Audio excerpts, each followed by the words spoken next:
Right, here we go. How are we going, folks? Welcome back to the Nightmare Cabin. I'm joined by Luke, my co-host on Maidencast. And this might be a Maidencast episode. Who knows? We're going to decide in a second.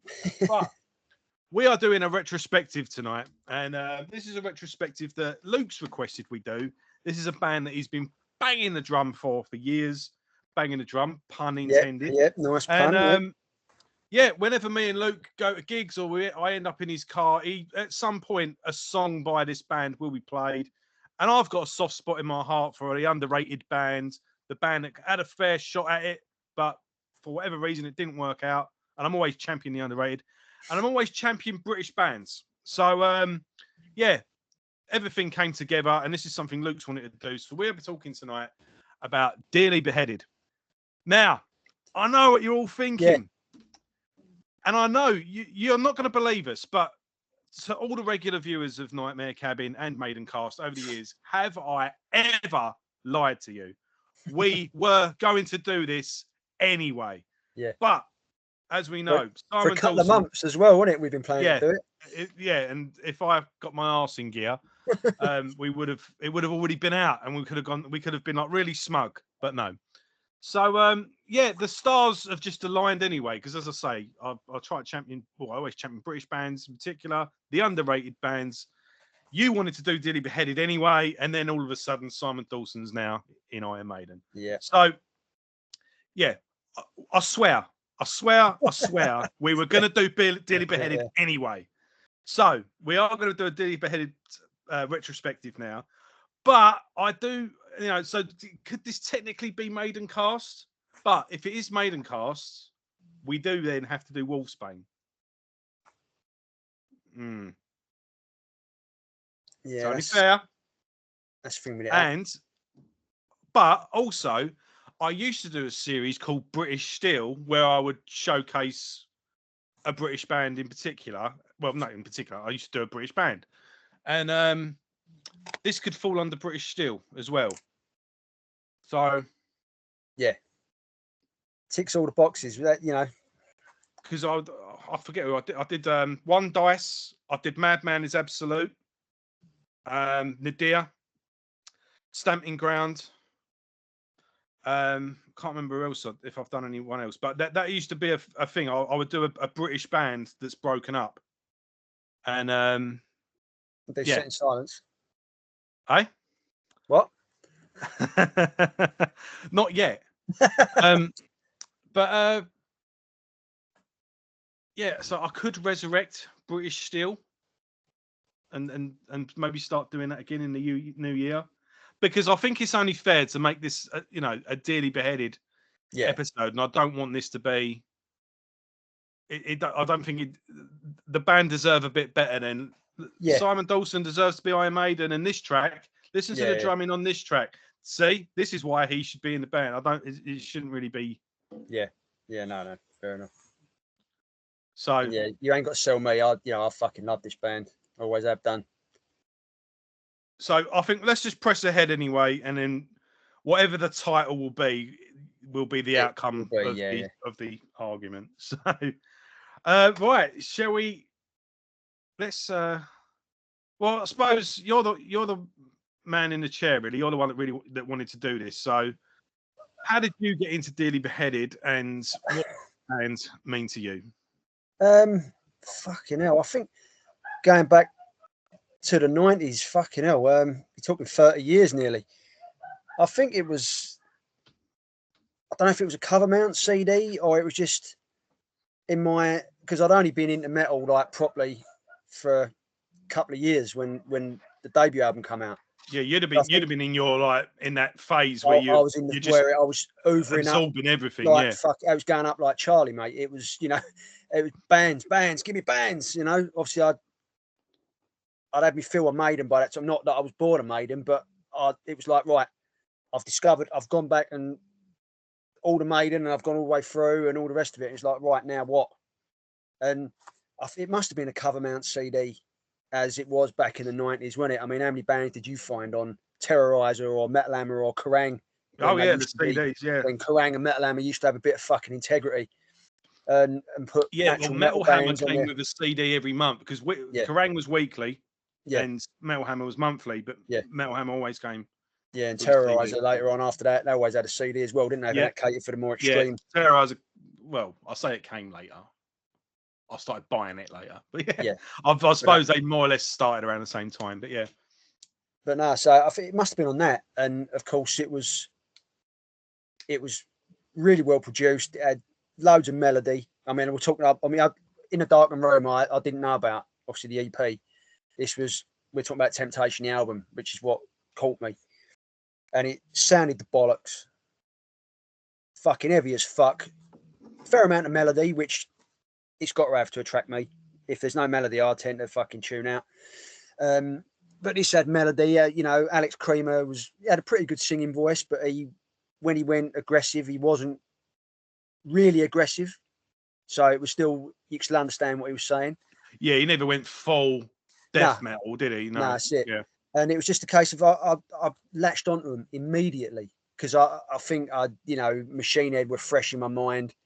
Demanufacture had not long come out, so I was looking for more of that type, really tight, fucking where the kick drums and the guitars are fucking tight, and this just it was like, oh, they were fucking they were ticking all the boxes for me then, and it just went from there, and I've loved them ever since. Did you ever get to see them live? No, I didn't. It was before, because it was really a case of the only bands I ever saw back then were Maiden.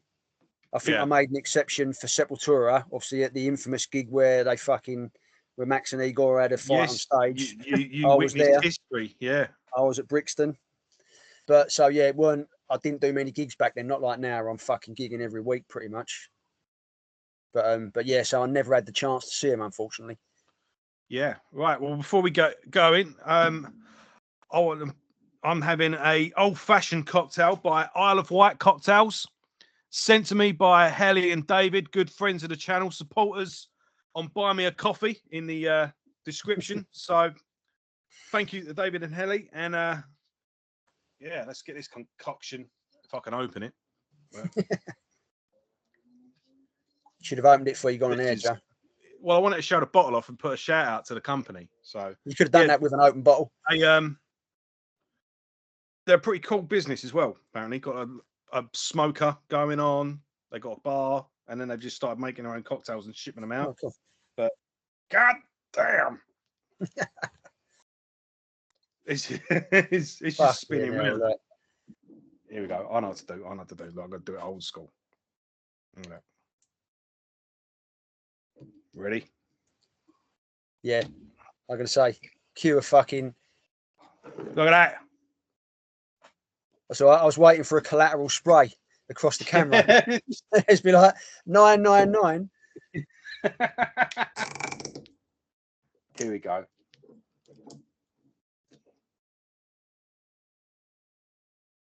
Done it. All right. Bosh. Collateral. See? Arterial is what I mean. Fucking hell. Till it's late. All right. Cheers and Merry Christmas. I appreciate you. Merry Christmas, guys. I'm keeping it real as I have been doing that's nice. For 30 years almost. Normally when you get the cocktails ready made, it can vary, but that's nice. So yeah, right, on with the proceedings. Dearly Beheaded. Right, so the band formed in 1993. And a demo that I didn't even know existed until I started doing the homework for this. I've been doing a bit of homework. Now, I had this book physically, and there was a free CD compilation that came with it. And through many a purge, it was just sort of sitting on the shelf, and I had to make a load of room, and it had to go, basically. So I've just downloaded it again on Kindle. But this is, can you see that? No. This is Contract in Blood. Now, the governor of heavy metal is Steve Harris, but second in command is Ian Glasper. And Ian Glasper was the bass player or the main man really in Stamping Ground, and he's now become pretty much like he's got 8 or 9 books under his belt now. He's done a whole history of hardcore and punk and whatnot, And he did this Contract in Blood, the history of UK thrash metal. Fucking hell. But that's And yeah, so you got the chapters here. All right, the northeast, the northwest is just split all the bands by region. And I have to find. There is one on Dearly Beheaded. I'm sorry, they were Manchester boys. Well, most of the band were Manchester. Obviously, Simon was from Suffolk, so it was a.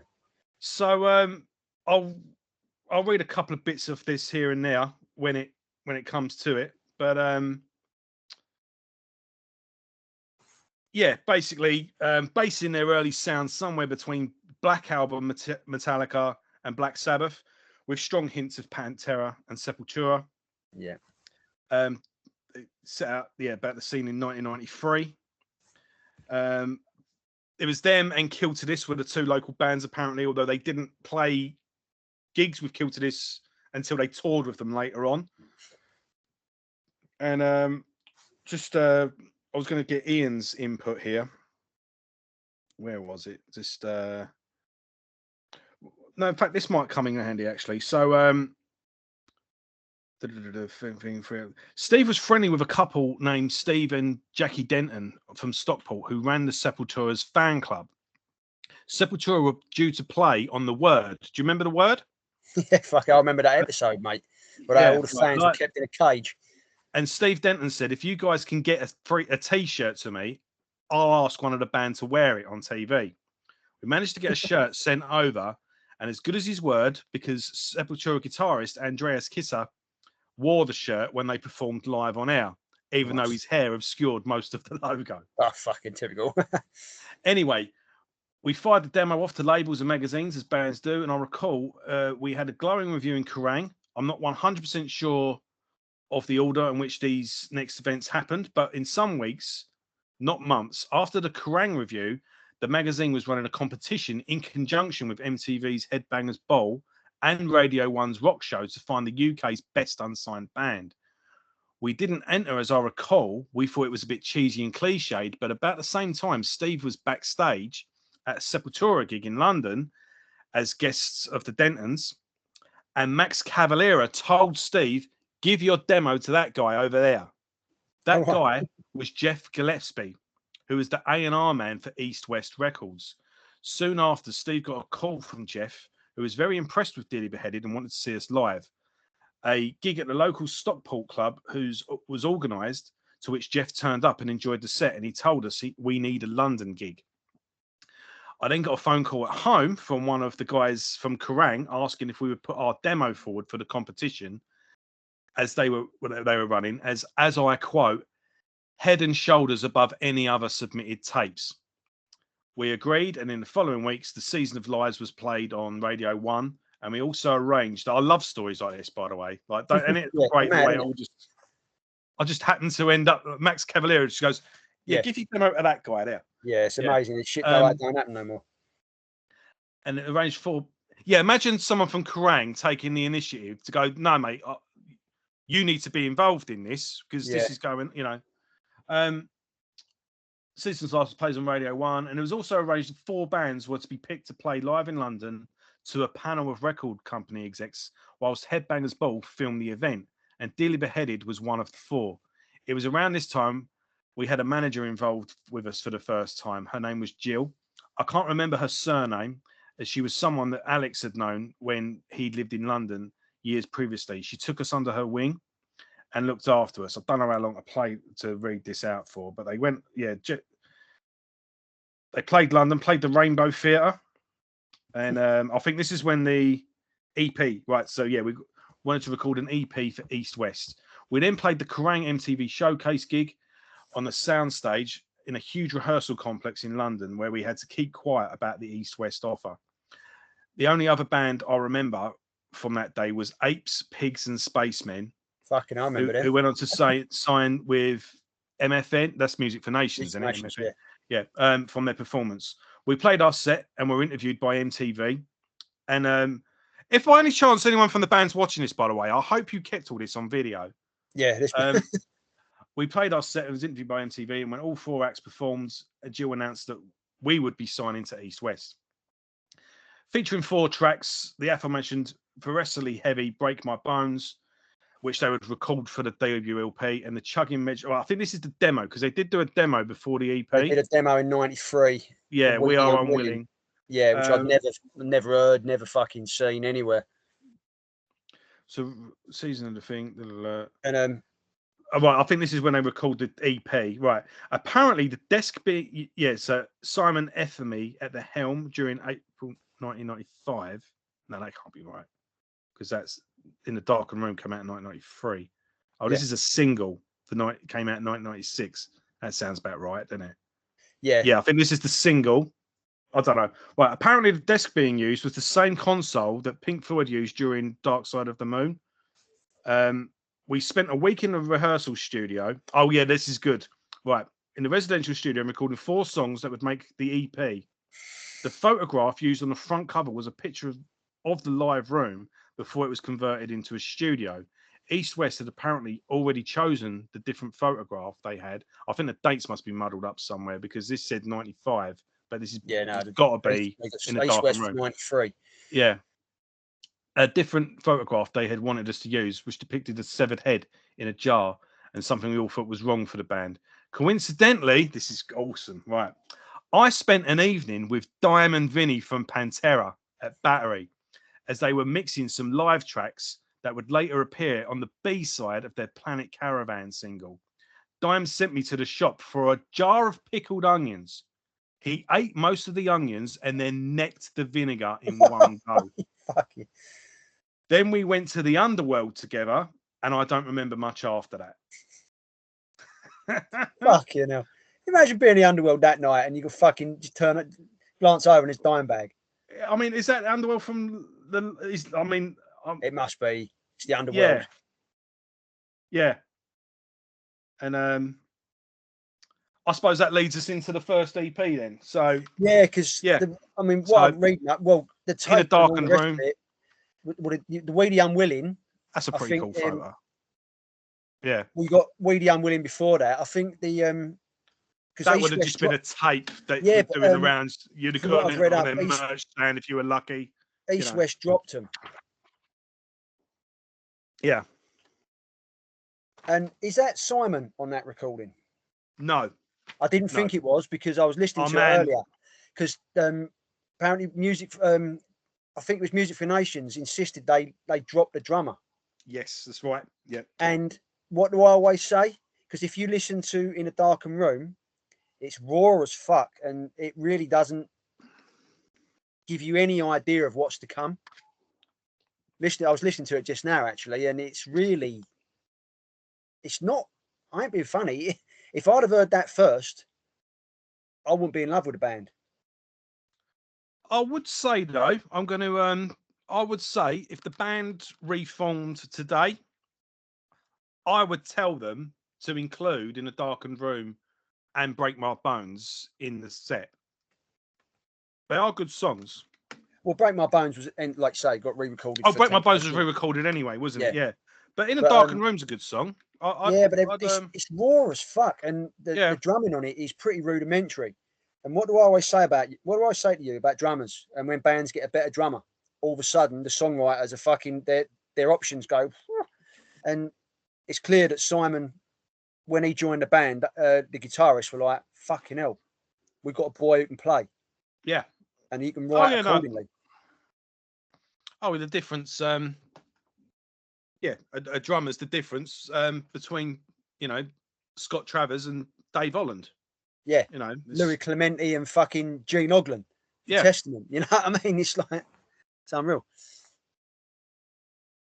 But it's pretty raw, that EP, isn't it? I mean, it is. Yeah, it's to me, it's just it's raw as fuck. To be fair, it's but obviously it Little Acorns and all the rest of it. But that, obviously East West dropped them. I think Music for Nations picked them up. Did that come out of Music for Nations? I don't think it did. No. Oh, if it might have been reissued with it later on. Yeah. This says Warner Music. No, Music for Nations might have reissued it later on. Yeah. Which makes sense. Yeah. But it might have been part of the push when I was giving them the money for what would become Temptation. So But say that album, ironically, they, you know, it's night and day, the difference in quality, and you can tell. But Do you know what as well? Yeah, look, there's a couple of different editions. There's a cassette and a CD. Yeah, the cassette's got different artwork. Oh, right, yeah. And yes, like I said here, there was a difference because I said, hold on a minute, this is 1993, but they're saying it's 1995. Yes, it was originally came out in 1993, and then Music for Nations reissued it in 1995. Got a bit of money behind it. Yeah. Wrong one. Yeah. Spoiler alert. So. And then. So yeah, you know, is what it is. Yeah, I mean, you know, you've got to start somewhere, but somewhere along the line, they went, right, we want to sound the bollocks. Who do we get? Shall I carry on with this? Go on. Right. Unfortunately, there was a proviso attached to signing with with MFN.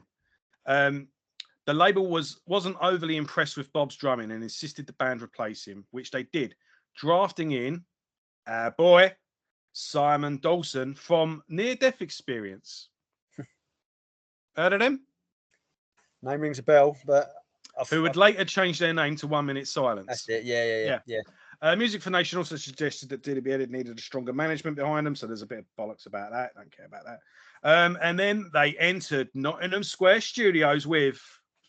You ready for this? Well, Andy Sneap engineering, Colin Richardson producing. Yeah, it's a dream team, isn't it? Yeah. And as soon as you put the album on, you can fucking tell because there's clarity, there's weight. It's just fucking. It's one of the best sounding albums I've ever heard. Yeah. Now this is Ian Glasper's input, and I'll put it away after this. Admittedly, because this is a thrash metal book, so you there's going to be, you know, admittedly, it's not thrash metal per se. If you measure a thrash band, it's purely based on manic tempos. But any Dearly Beheaded live set always had circle pits and thrashers moshing hard down the front, and the band certainly drew influence from thrash metal and moved in thrash circles. Indeed, the main thrust of the promotion for Temptation was touring with Canadian thrash giants Annihilator. Yeah. And the tour was Annihilator, Dearly Beheaded, and Kill to This. That's fucking hell. So that's mad. That's an eclectic bill and all. Because, like you say, you got Annihilator, just enough, a nice common thread between the bands, but different enough to keep the evening going. There's so often now you go to a gig and the bands are identical. By the time the headliner comes out, I remember reading an interview with David Vincent saying when death metal kind of went through a thingy phase that most genres go through. It went through like a resurgence later on, and he said, by the time all these bands would tour together, by the time the headliner come on, everyone was numb. Yeah, it's it. Exactly. You've fucking all partied out, haven't you? He's like, our sets, crowd used to go crazy. By the end of it, he went, our last tour, like everyone was just standing still because they'd watched like 6 bands before. Yeah, doing the same thing. Yeah. But you've Annihilator. Where are you on them? Yeah, they're all right. You know, technically proficient, but you know me, I'm not really mega thrash. You know, most of them I prefer the thrash bands. Though, to be honest, I prefer the thrash bands when they get a bit of groove. Yeah. Groove, there's a lot of melody in there. They kind of go back and forth. They kind of go a bit melodic, a bit me thingy, and then they go next albums like they go back to the beginning, go thrash again, and then they kind of move along. Yeah. But, the problem with them though is that they're just constantly changing their lineup. So I wouldn't have known. I bet the band touring with Dearly Beheaded here, like Jeff Walter's like the only one. Yeah, that's it. Yeah, you know. But right, let's get into it then. So Temptation, I've got the you got the Digibook. That was a reissue. There. Yeah. This was a reissue, was it? Yeah, the bonus track Wrench was on like a compilation. I think they reissued. They did what was typical all the day. Reissued it with a fucking. It might not a reissue. It might have been a limited edition. Yeah, I thought it would have been like the 'Cause first. that's the pressing. version. That's the version I had with the bonus track. But I think Yeah. the artwork's pretty cool. Yeah, it's a pretty well put together package. Yeah, I mean, both of the artwork. It's like when everyone had Colin Richardson produced their albums, and they had artwork like that. Yeah. And there was an artist that just did everyone's. He Yeah, I did can't like think of the Burn guy's My name. Eyes. I wondered if that was him, but this guy's done a few pretty good albums though. But yeah, he's not who I'm thinking of. But he did. Let's quickly look him up. He did Dio, Angry Machines, and Kill the Dragon. Did a Black Label Society, Hate Eternal, King of All Kings. I've got a T-shirt of that. Morbid Angel, Gateway to Annihilation, and Heretic. No, that can't be right. I thought that was. Oh, he did art direction on that. I was going to say that was. Oh bollocks! Dan Seagrave. I thought. Pissing Razors. Ah, right. Yeah, Voivod. Voivod's another band. That's a party that that just started without me and just carried on, and I've never been able to jump. Yeah, no, I never dug them. But Funnily enough, you're talking Voivod. I'm getting a load of unsubscribers now. Yeah, sorry, no, you're talking nothing Voivod, wrong with them, just not for me. Dearly Beheaded liked them because they covered them on Chamber of One. Yes, and which they we'll get to when mentioned we get that, because they also covered something else that they rehearsed it but never got around to recording it because they ran out of time. But yeah, but let's get on to Temptation first. I mean, yeah.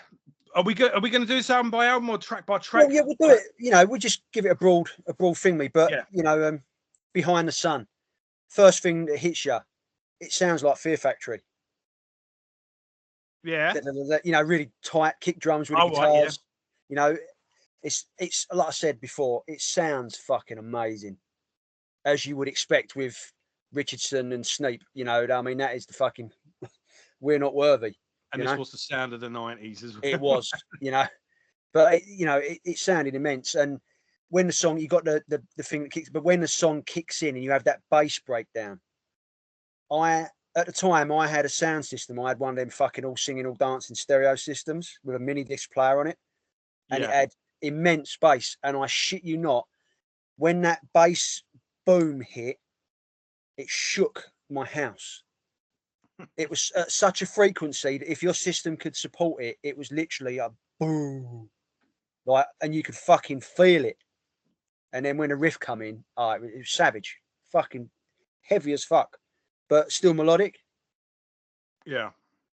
But then, you know, and then when Alex comes in, we, like I say, quite a melodic voice for the style of music. You're thinking you're going to get Sepultura-esque, but Alex Creamer, he still had a bit of melody about him. Yeah, there was. I mean, there was a lot of singers like that, weren't there? But he does have a good measure between the two. Again, he never did like the full growl, never did the full death metal. To me, his sound as well is that there was a lot of it in the 90s where sort of bands like the Almighty, where they weren't quite heavy enough to be full on metal, but also too heavy to be like sort of indie or something like that. Or rock. Classic, too heavy to be classic rock, but not quite metal. The Almighty really embraced it on Crank, didn't they? Well, that's when they started touring with Pantera. And it's funny like that, isn't it? All these stories. Oh yeah, we toured with Pantera, then we fucking it changed us forever. Yeah. I mean, look, you know, when Skid Row took them out, they went from fucking singing "Sweet Little Sister," to fucking, you know, monkey business and that. Fucking amazing. Yeah. But yeah, I suppose he said it at the beginning. Really, it was Black Sabbath and what was it he said at the beginning? He said such and such. Yeah, Metallica, 90s Metallica, Black Sabbath with a bit of Sepultura and Pantera. Yeah, it was a good bit of crunch there. Yeah, you know, and that was big. I mean, it's groove metal. This is one of those. These are one of those bands for me. That groove metal was a genre that was pretty exclusive.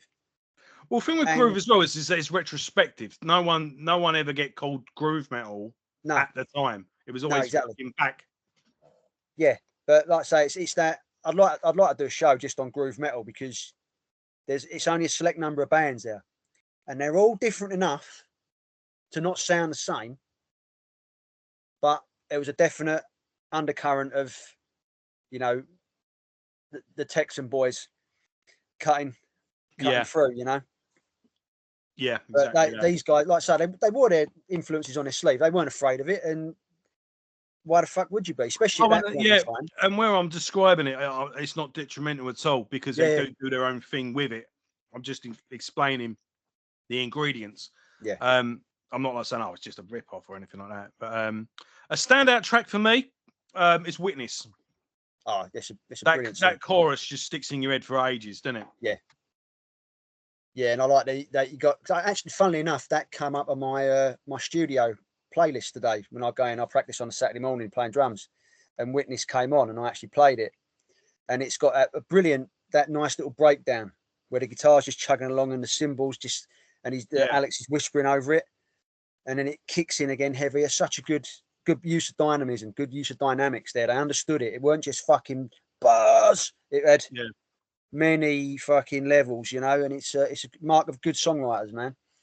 And you know, they were, like I say, wearing their heart on their sleeve, but they were taking all the right influences and putting their own little thing on it. I thought it was fairly unique, especially in Britain. There's no one else sounded like them. No. I'll say Kilterdis kind of had their own different thing. I mean, Kilterdis were throwing in, obviously, the technology.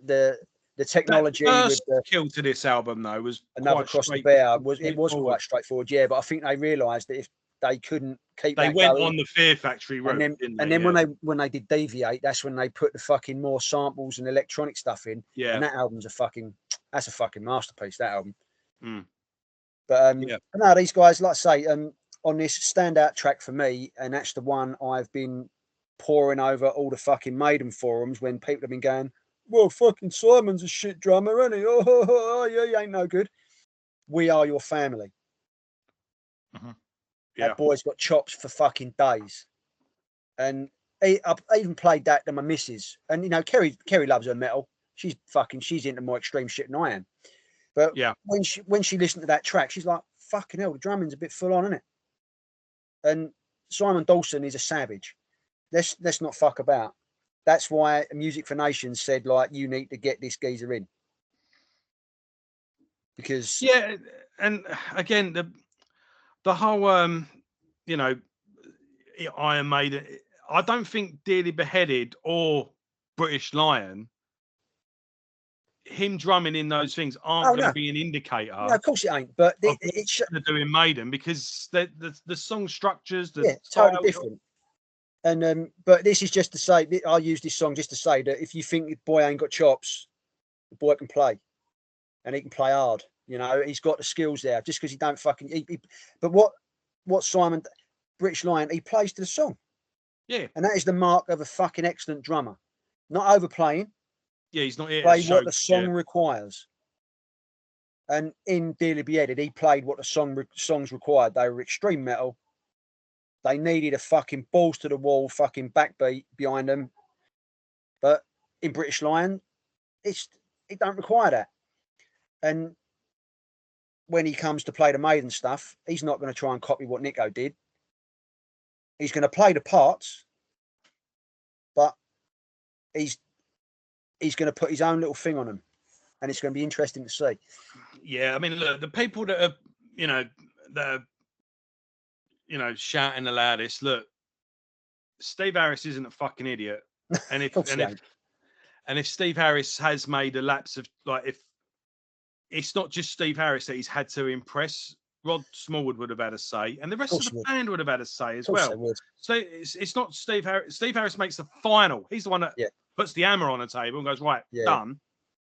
But everyone's going to have an input.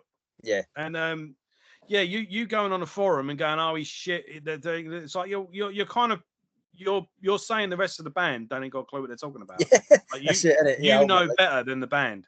Yeah. And proof's in the pudding. Like, let him do a gig first, at least. Yeah. Exactly. Yeah. No. But you know that is going to be the most scrutinised fucking gig ever.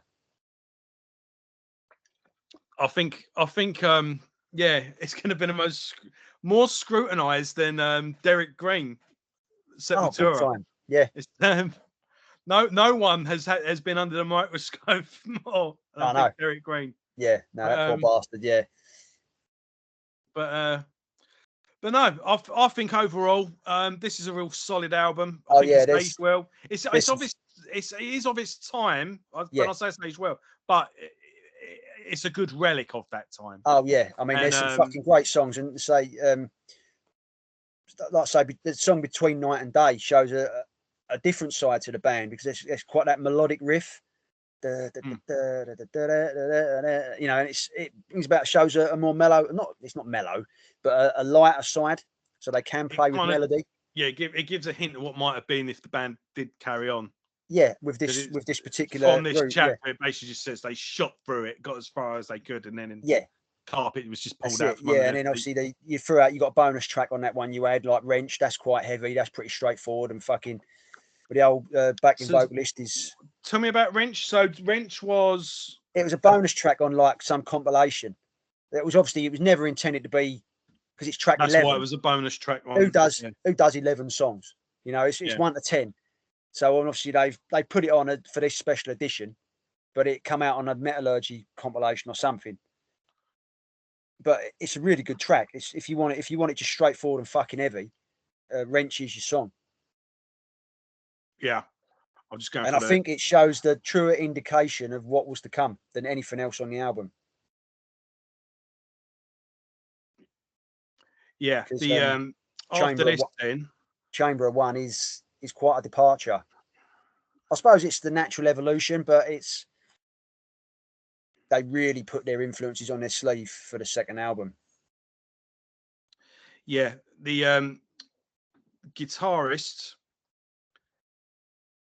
Phil Stevens leaves the band after this album. After the tour, that might have been the melody gone out the window, and they've gone, right, fuck it.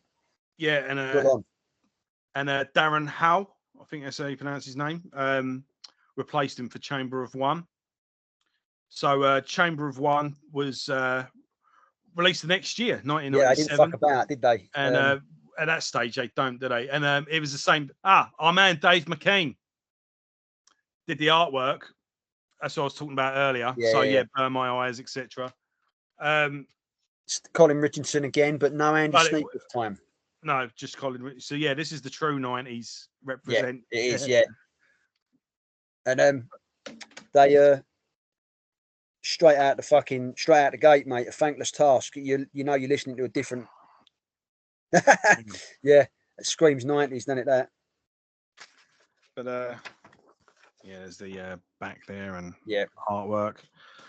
This album's a lot heavier than Temptation. It's a monster in terms, like, sonically. It grabs you by the throat, and that's what I love about Colin Richardson's production. It fucking gets you. It's like, no, you fucking will listen.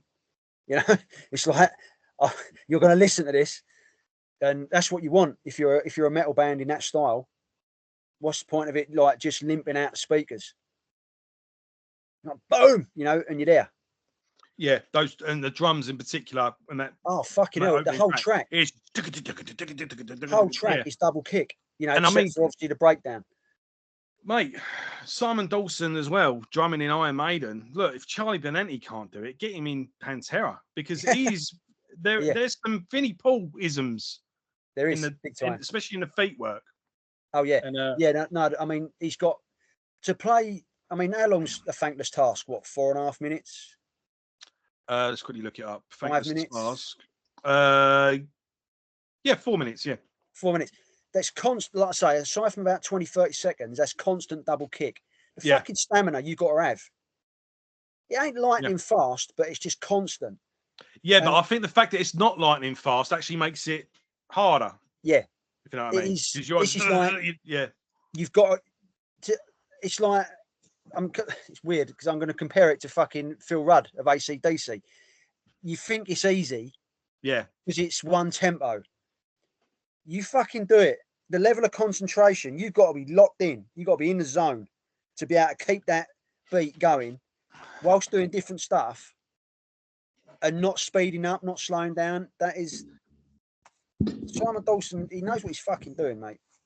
Oh, like I You know? always say, you know, with Phil Rudd's a crap drummer. Yeah, listen to the live version of There Will Be Rock on If You Want Anyone Blood, you got it. Anyone who says that, it's like, tell me you know fuck all about drumming. That live edition goes on for like 9 minutes, just just constant. Yeah, it's like tell me you know fuck all about drumming without telling me you know fuck all about drumming. Yeah, you know, and when they come out with shit like that. But there's dynamics as well in the there is even in the first song when it cuts out in the middle, just the clean guitars. He goes clean, and he's doing the tom fills and that.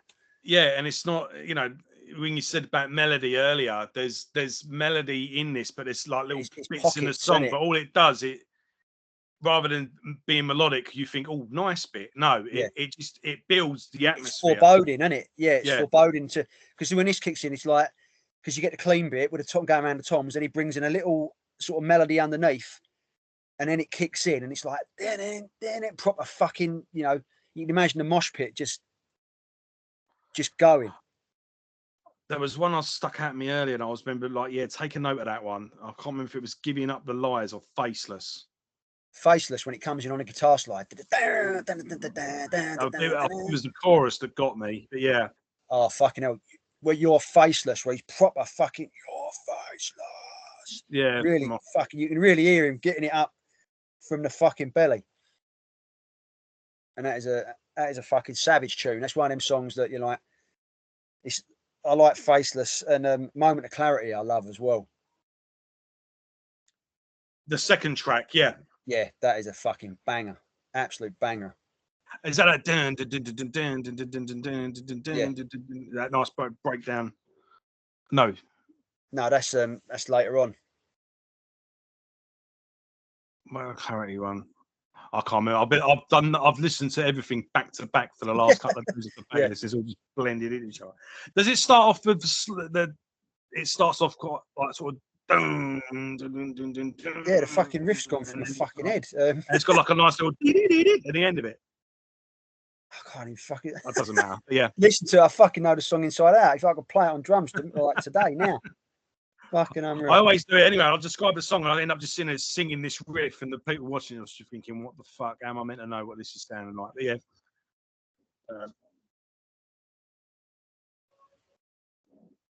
So basically, they just got heavier and heavier. This was like, right, fuck it. 96. So obviously Far Beyond Driven had come out by this point. You know, Burn My Eyes had come out by this point. So they were really 97. So yeah, you know, they were really. Do you think they were just? Because I think what happened was that I think Music for Nations had a staff changeover. And then they basically just got dropped, not through. Yeah, I think they Dearly Beheaded did what Paul Di'Anno's Killers did, but not as bad. Yeah, look, they dropped by Music for Nations in 1998 after yet another change of management. It was the last straw. Simon, who had a family to support, and decided to call it a day. But yeah, I mean, let's say on this one they went on tour with Propane, did a month as well. Fucking hell, that's mad. But yeah, the Pantera influence in this is there for all to see, and it's like Paul Di'Anno, what he did with Killers, where the first album was really quite melodic but heavy, and all the rest of it really had some really good songs on it. Then for the second album, they went full on. But whereas Killer's fucking second album, what's it called? Menace to Society. Yeah. Where that was a complete and absolute row. Yeah. A Chamber of One is still a fucking good album. And the title track contains one of my favourite pieces of music of all time. Where's Chamber of One? Track number 4, yeah? Track 4. It's the melody that plays over the outro end. Yeah. It's a really it's just a monstrously heavy riff, and then it got this really haunting melody, and it makes the hairs on the back of my neck stand on end. Even now, listen to it in the car when it comes on, I'll crank it up, and it's such a blinding bit of music. Like I say, it's one of the. I know it's like it's hyperbole, but it's one of my favourite pieces of music of all time. I put it up there with Schism by Tool, and fucking Dance of Death by Maiden. Some of the music in that I rate as highly as I rate A Chamber of One as highly as I rate those two songs. Just for pure fucking just lightning in a bottle musicality and the melody and the riff, the way it all comes together. So fucking good. I'm getting goosebumps just thinking about the song now. It is a monstrous piece of work, the title track. Absolutely monstrous. And it's mental how the band didn't end up getting the fucking Machine Head tour when they did More Things Change, and how they didn't go massive. So is it the one towards the end of the song? So it goes slow and it's like. That's the one. Oh, yeah. Yeah, it's an amazing melody. And like I say, I just can't understand how they didn't just fucking go through the stratosphere. It's just because it's not, so much of where you get is down to how you're promoted and label bullshit. And like I say, it looks like there was a staff changeover and it just it fucked them. They got put in the car. But there's some other fucking other good tracks in that. I mean, you've got the Voivod cover, Tribal Convictions, which is quite a weird one. Like you say, I never got Voivod. People swear by them, and people love that band. Oh, Paul, fucking hell, mate. I've tried so hard, but I just, it's like, when you're reading a book and you go, I've just read like 2-3 pages and I have no idea what I've read. And then you're just sitting there going, none of this is going in. Yeah, that's how I feel when I've listened to Voivod. I'm just like, it's doing nothing. And people are like hunt me down and kill me for saying it, but it's like I'm all the fresh insulting a family member, but it's just not there, I'm afraid. So like I say, the band had a good crack at it. They did. And like I say, I think you've got a decent bit of music there to be proud of. Yeah, exactly. Guys, I mean, the two albums especially, I still listen to now, and I still highly rate them as well. If I do I'm annoyed they're not on Spotify, because I'll put together a playlist. I've got a 90s playlist on Spotify, which is about 900 songs of just all my favourite songs from that decade, and I've had to import my own because I want Dearly Beheaded on there. Yeah, I know, but this is the annoying thing with Spotify. People if someone isn't on Spotify, it's like they don't exist. Yes, bollocks. Absolutely bollocks. And you're just like, I saw Dino from Fear Factory the other day getting flack because 2 Fear Factory albums aren't on Spotify, and he's like, I don't own them. What do you want me to do? Like, that's it. I'm trying, but whoever owns them won't put them on. Won't put them on there. And everyone's like, oh, and it's like, hello guys, yeah. That's what I'm saying. Luckily, I've got my copies of Dearly Beheaded that I can upload myself. For the time you wrote that comment out, you could have just bought it. Yes, it's like with Priest, isn't it? With fucking Jugulator and same Demolition. thing. There comes Jugulator and Demolition ain't on there, so just buy them. Yeah, I know. I think they're quite hard to get hold of now, but anyway. Yeah, but I digress. But it's a case of streaming services are, Lars tried to warn us. No one wanted to fucking know. Oh, you're just a greedy cunt. Yeah. And how much money is the head of Spotify making? Exactly. And how much are they paying the bands? What is it? 0.0001 cent per stream or something whatever? Like someone like Peter Frampton got paid something like 400 quid. These aren't exact figures, but it was like for like Baby I Love Your Way, like one of the staple songs. That song's on all the radios. It's a song everyone knows, isn't it? Yeah. But my big problem with it, I get the convenience side of it, but like we've gone off on it is convenient. But Netflix same sort of thing, isn't it? But Yeah. Netflix will either buy a film and go, right, we've bought that. That's now on Netflix. But Netflix has funded projects. Oh yeah, big time. What's Spotify done? Yeah, and the same goes for Shudder. Like Shudder has put talent out there and gone like, no, we will put you on and give you that boost for your first. They want first time directors and they put money into new projects. But Spotify and Apple. Oh yeah, and you know iTunes Deezer and all the fucking rest of them. Yeah, have they ever built a studio? No, of course they ain't. Right, they've funded a record, funded a studio, funded a recording, so they're hoovering all that money up, but they've not put any of the money back into of course they ain't. The industry that they've done nothing to help create, you know. No. And that's why the business is on its knees. Yeah. So you know, all those people thinking about record labels, like those record labels that paid for your promotion and for better for worse. Not saying they're angels, but just be careful what you wish for. Is what you say, because sometimes the devil is Anyway, Dearly Beheaded. A good band. Yes, go and track them down on it. Unfortunately, you have to be eBay or fucking somewhere like that to try and get their stuff now, but it's well worth your time. Well worth it. Yeah, I got these recently. You're not going to break the bank. You're looking at £10 to £15 for that. It's not too bad. But the CD edition, not standard like CD edition of that, they're practically giving it away. And for a price of a coffee, for fucking hell, for a pint, less than a pint, you'll get all these. So they're definitely worth tracking down. And who knows, with Simon, getting that extra boost. Obviously, there's British Lion, but people will be looking into him. Well, hopefully, Dearly Beheaded might get another new lease of life, and get their flowers. And who knows, maybe this video will be instrumental in that as well.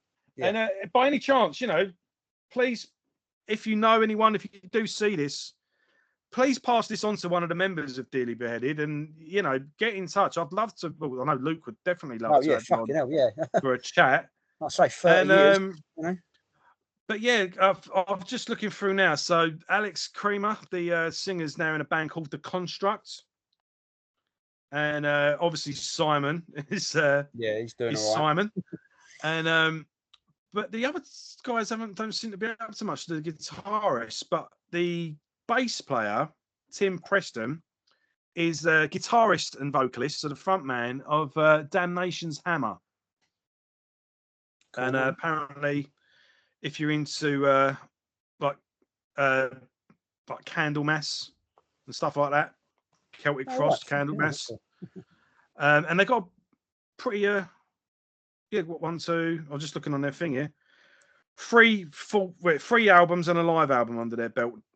First album came out in 2012, and so they've done 3 albums, and this year they've released a live album, so they're pretty kicking. Maybe I might reach out to him and Tim Preston.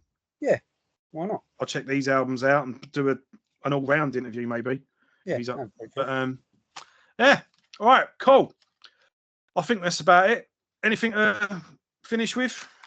No, just it's been an eventful year, and let's see what next year brings. Yeah, we're going to have plenty to talk about. There's going to be, there's plenty going. I mean, we've got some stuff on the Maiden front coming up, haven't we, and all the rest of it. And you no doubt are going to crack on if you're going to revitalise your British steel. Yeah, I don't know why. I don't know why. It just kind of fell by the wayside, really. But there was some. Well, you did take on fucking doing like a Judas Priest album a day, and fucking crazy shit like that. Yeah, but that's all finished now, isn't it? So, I mean, I did brush cast as well, I suppose. But... Yeah, and we've got a potential. Do you want to go public with it, or do you want to keep it under wraps for now? Well, just in case it don't happen. Just in case. Well, it's been we've been saying we're going to do it next week. I'm sure we mentioned it at some point anyway. Yeah. But when it's out, it's out. When it's there, you'll know. So, right. I'm going to crack on now with doing my top 10 for the year. I've narrowed it down to 13, maybe 4. I think about 13, 14. if I had 50 that I had to narrow down to 10, that's easy. But when it's 14 to 10, Yeah, that's it. You got. I've got to be ruthless. So, Yeah. I've, as usual though, 1 to 5 is pretty. It's there, but I listened to one the other day and I went, oh shit, yeah, forgot about this one. This is going to have to go to the that did a bit of dislodging. That caused a bit of static. but yeah, hopefully I'm aiming to get that out in that little bit between Christmas and New Year when no one's doing anything anyway. I thought that might be a good time to stick that up. So anyway, folks, it's been another great year, and have a good Christmas. And Merry Christmas, everyone. For them.